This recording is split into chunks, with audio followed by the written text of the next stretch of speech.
mo? Ang dami mga tao. Napakagulo. Ang iingay.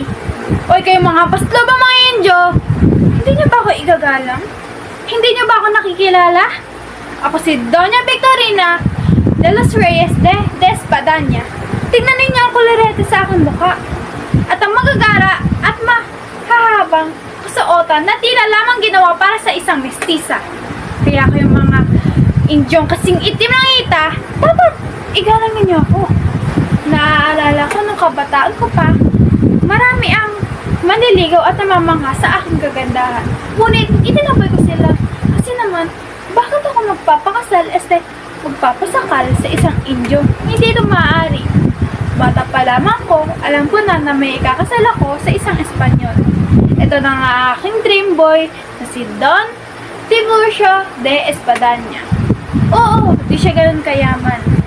Mas bata siya sa akin at hindi siya nakapag-aral. Ngunit, Espanyol pa rin siya. Pinilit ko siya magpanggap bilang doktor. Noong ako'y asawa na ng isang doktor, natupad na ang pinakamimithid kong alta sosyedad, hindi lang ako maganda. Sosyal pa.